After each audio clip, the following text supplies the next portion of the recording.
In Iowa tonight, 4 days until the caucuses, nearly half of all Republican voters still haven't made up their minds.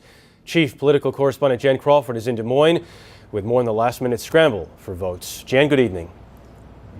Well, good evening, Jeff. Today we saw one extreme to the other, the big rah-rah rally, and then the intimate moment as the candidates try to convince all those undecided voters they should be the one. Boy, trust Iowa. Mitt Romney rolled into a supermarket parking lot with New Jersey Governor Chris Christie and hundreds of cheering supporters. Chris Christie, the great governor of New Jersey. But in a sharp contrast, just 15 miles away, Newt Gingrich had a conversation with a mothers group moderated by Republican pollster Frank Luntz that touched on his own mother and her mental illness and brought the former speaker to tears. And my whole emphasis on brain science comes in directly from dealing see how emotional, from dealing with, the real problems of real people in my family. And so it's not a theory, it's in fact, my mother.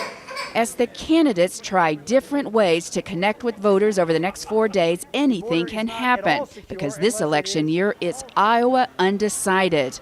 A poll released this week said 43% of Iowa voters haven't made a final decision.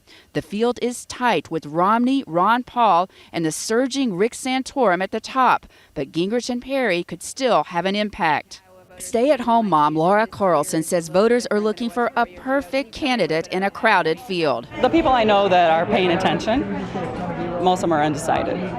We just don't know who we're going to vote for. The big difference now is amongst social conservatives. 4 years ago, most of those voters thought Mike Huckabee was the obvious choice. Now that vote appears split. Some social conservatives, like Diane Patrick of Boone, Iowa, say they can't decide whether to back Gingrich, the big thinker they want to see debate Obama, or Santorum, who they see as the true conservative. I'm torn between trying to go for that strategic candidate that's going to be able to beat Obama, or to go with the person that I truly would most align with politically.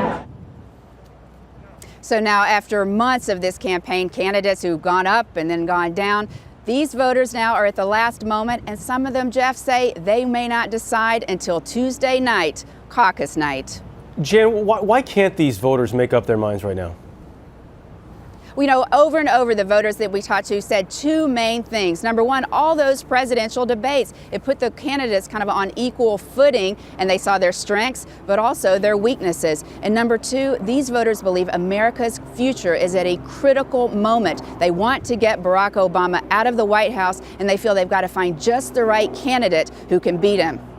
All right, Jan, thank you. Something that did influence voters, campaign ads. Newt Gingrich has complained about the avalanche of negative ads aimed against him. One study out today shows that 45% of all ads in Iowa since December were anti-Gingrich. By comparison, 20% were anti-Romney.